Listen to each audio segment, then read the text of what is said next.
And police in Italy are investigating possible arson after a fire destroyed more than a dozen Tesla vehicles. Elon Musk is calling the incident at a Rome dealership terrorism. This comes as Tesla has been the target of recent protests around the world. What if the most powerful alliance in the global oil arena was formed behind America's back? What if the familiar energy map collapsed overnight? In this episode, we'll tell you about the deal that changed the rules of the game. China and Canada joined forces, signing a $109 billion oil pact, and they did it at the most vulnerable moment for the United States. While Trump was ramping up tariff pressure in hopes of bringing his allies to their knees, the two countries carried out an unprecedented operation in the shadow of diplomatic scandals and economic threats. And now America is out of the game. After Trump imposed those sweeping 25% tariffs on aluminum and steel imports, the European Union retaliating with tariffs on up to $28 billion of U.S. goods. Trump making it clear this isn't over, vowing to respond in kind with sweeping retaliatory tariffs early next month.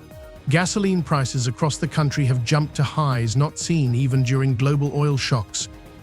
Logistics companies are canceling contracts, transportation is at a standstill, and warehouses are emptying. Within the US, more and more businesses are switching to cost-cutting mode, and some have already begun laying off employees. All this is a direct consequence of a single geopolitical move that the White House administration did not foresee. While Washington was arguing about whether to impose tariffs on Canadian oil, Beijing was already signing long-term agreements to purchase resources for decades to come. With Elon Musk's views on weighing into very much national politics, national elections in Europe. And then on top of that, when you see the backdrop of Tesla upgrading its product line and the impact of them trying to chase more sales at the back end of last year, that means it's short on inventory. It can't necessarily sell as many vehicles or doesn't have as many in stock to sell. So there is that issue there of a confluence of impacts, which means that sales have been falling. Again, the question is how much more that will impact into February as well, given that the back end of last year in 2024, Tesla sales did slip overall. This deal is not just about oil. It is a challenge to American leadership. China has secured a guaranteed supply of raw materials, avoiding dependence on the unstable Middle East. Canada has gained a secure market and political influence it never had before. And the US? The US is left with tariffs, a crisis of confidence, and growing internal conflict. Even within Canada itself, protests have begun. Alberta workers have spoken out against the use of oil as a political lever. But it was too late. The deal was done. The money had been transferred, and the geopolitical chessboard had been turned upside down. Now even us allies are starting to look toward Beijing. Europe is silent. Mexico is watching. The Middle East is weighing who will benefit most from selling oil over the next 10 years. The world is changing. And the main problem is not that the US lost the battle. The main problem is that they didn't even know it had started.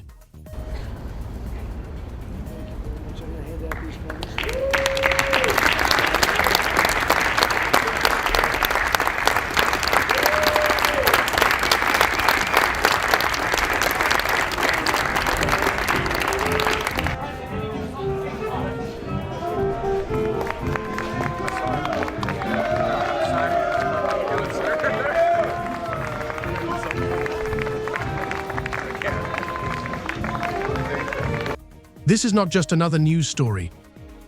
This is an energy earthquake. And if you thought that American power in the world was based solely on the military or the dollar, think again. Today, energy is what matters. Whoever controls it controls the future. Stay with us. We will show you how this alliance was built, why Trump found himself trapped by his own decisions, and what will happen next with us energy security. This story is just beginning. US President Donald Trump has announced a 25% tariff on all car and light truck imports into the country. It's due to come into effect on April 2nd. Economists and world leaders are warning that it will be a tax on consumers and have a chilling effect on the global economy. But to Americans, Trump paints a rosy picture, predicting that the levies will spur growth. No one expected the energy crisis to hit the US so hard, let alone that it would be caused not by Iran or Russia, but by their closest ally on the northern border. It all started with alarming reports from major oil refineries in Texas and Louisiana. In just 2 weeks, the price of gas rose by 42%, triggering a wave of panic among manufacturers. Some companies dependent on a stable supply of cheap fuel began to suspend production. General Processing Industries, a key supplier of chemical raw materials, reported that it was forced to reduce shifts and send some employees on unpaid leave.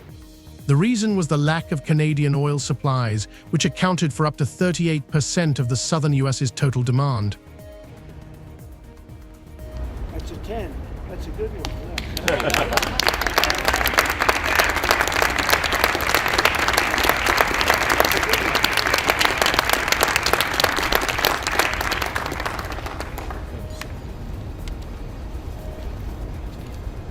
All this was happening against a backdrop of political instability and uncertainty caused by the unexpected, almost shocking return of Donald Trump to the White House. After a fierce election at the end of 2024 and a series of court battles, Trump's victory was only officially recognized in January 2025. He began his return with loud statements: America must once again control its markets, its imports, and its energy destiny. The new trade strategy left no room for compromise. In his first week as president, Trump signed an executive order imposing 25% tariffs on all Canadian imports, with the exception of oil.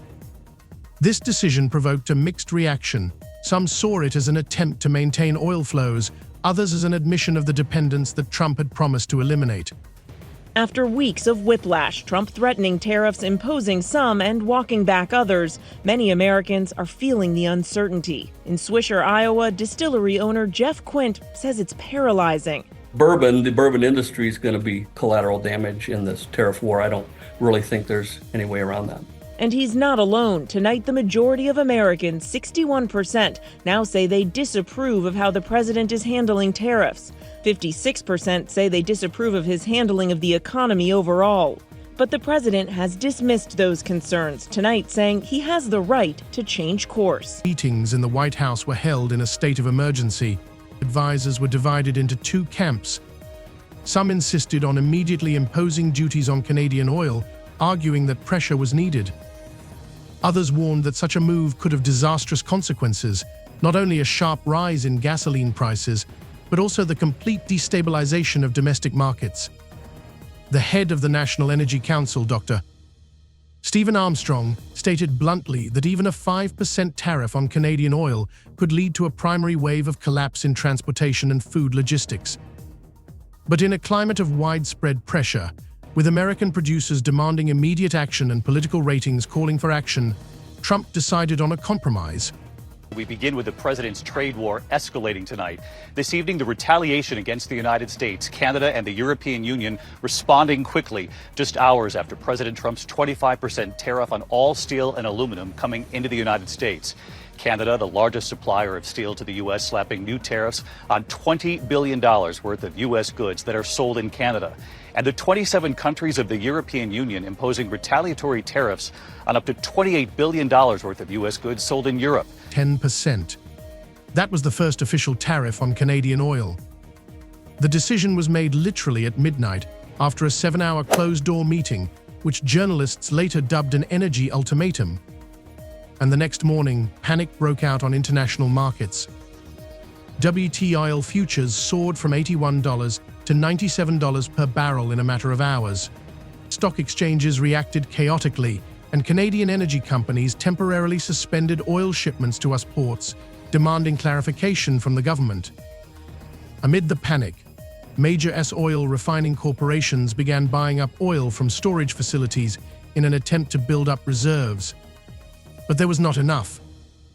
By the middle of the week, terminals in Oklahoma reported shortages, and California saw a wave of gasoline price increases, averaging 27% across the state.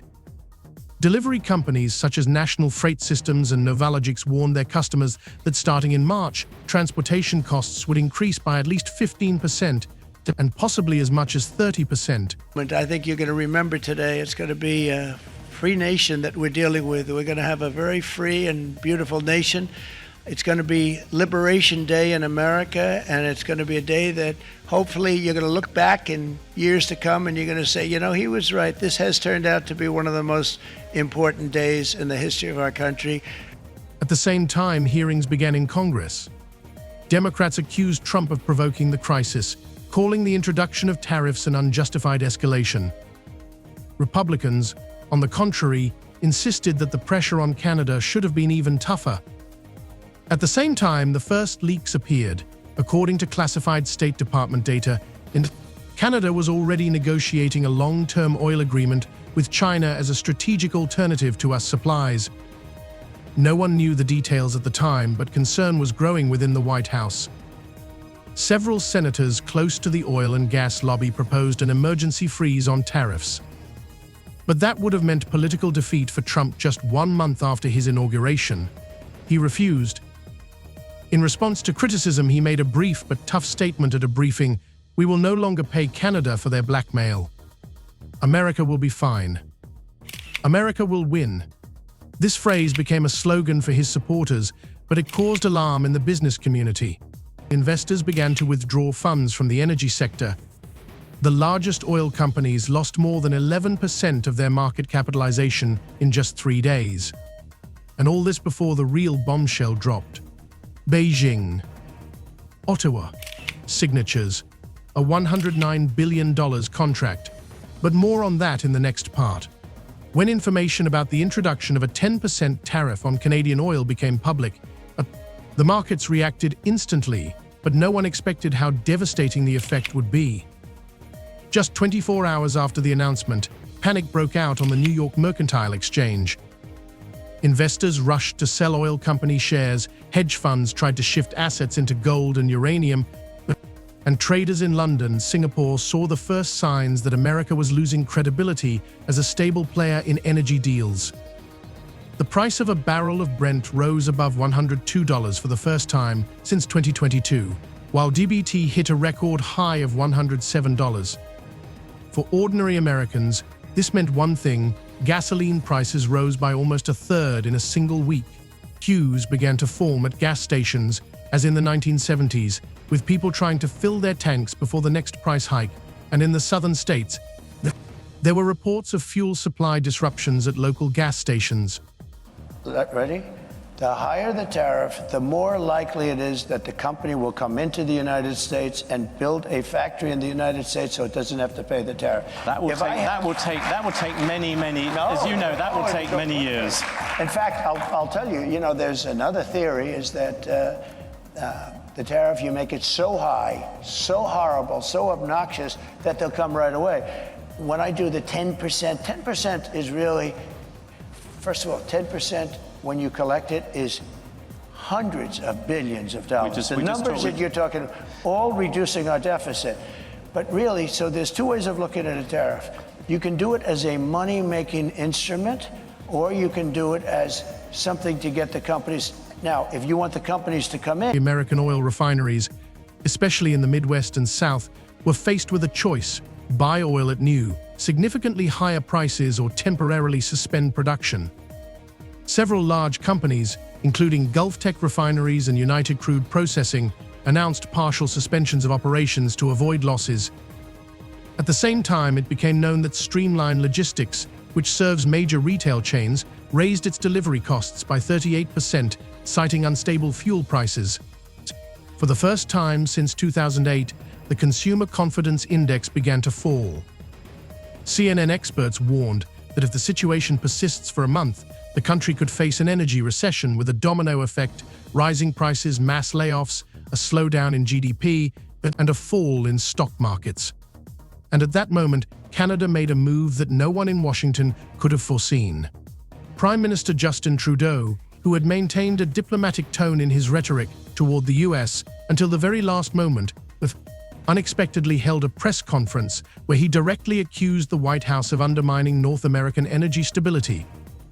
He stated that Canada would not allow itself to be used as an energy tool of pressure and warned of possible cuts in supplies to the US.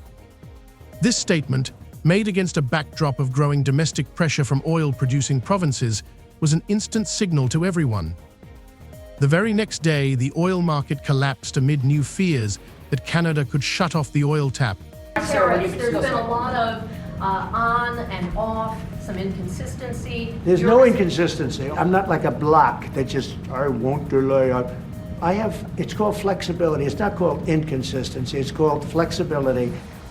While the administration tried to regain control of the domestic agenda, the markets continued to fluctuate. Fuel inflation reached 6.3% in a month, a record high in 40 years. Aviation fuel prices rose by 18%, leading to massive flight reductions, cancellations, and a record slump in air transport sector share prices. Several regional airlines, including Air Nation and Liberty Fly, announced temporary closures of routes to western and southern states. At the same time, a sense of chaos took hold in the public consciousness, with headlines such as "Energy War Lost Without a Shot Fired and America is Driving," but without fuel appearing in the press. Meanwhile, the Chinese-Canadian agreement was already bearing fruit. Alberta received the first tranche of $7 billion for infrastructure upgrades. In British Columbia, construction began on a new oil pipeline with direct access to Pacific ports.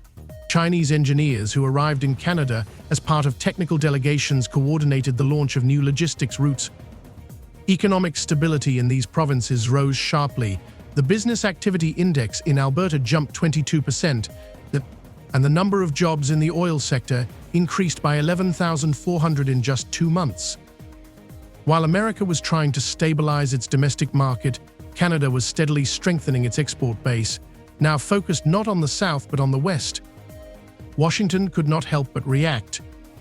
The White House convened an energy forum, at which it announced unprecedented investments in solar and wind energy. The total amount of the first funding package was $87 billion. It included plans to build 94 solar power plants, 37 new wind farms, and subsidies for households to switch to autonomous power sources. In some areas of California and Texas, people began to be offered free grants to install solar panels. At the same time, Trump initiated negotiations with Venezuela, with which relations had been frozen since 2018. According to the Washington Dispatch, the president's personal envoy met with the Venezuelan energy minister on neutral territory in the UAE. The main goal is to resume heavy oil supplies to the US at a reduced rate. However, even against this backdrop, the White House's new strategy was perceived as belated. Internal reports from the Department of Energy indicated that adapting oil refineries to process alternative raw materials would take at least 9 months and require additional investments of $40 billion. In the meantime, losses continue. Refineries were running on the last bits of Canadian oil, logistics were falling apart, and Trump's approval rating was dropping fast. The latest Gallup poll showed that 56% of Americans thought the president's energy policy was incompetent and chaotic. Meanwhile, global players watched what was happening and drew their own conclusions. Russia, traditionally oriented toward exports to Europe and Asia, began negotiations with Saudi Arabia on the creation of a new energy alliance that would exclude Western influence. Europe, sensing instability in the US, accelerated its transition to alternative sources. Germany announced the closure of its last coal-fired power plant by 2027, and France invested $14 billion in the development of its own nuclear micro-reactors. Asia also got in on the action. Japan and South Korea agreed to build joint underwater terminals to receive liquefied natural gas from Australia.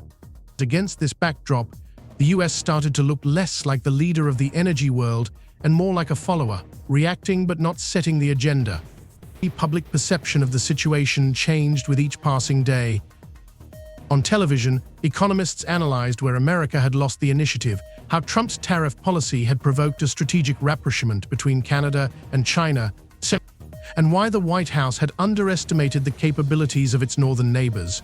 Independent investigations emerged, pointing out that as early as December 2024, State Department analysts had warned of the high likelihood of an alternative pact between Canada and China, but these warnings were ignored.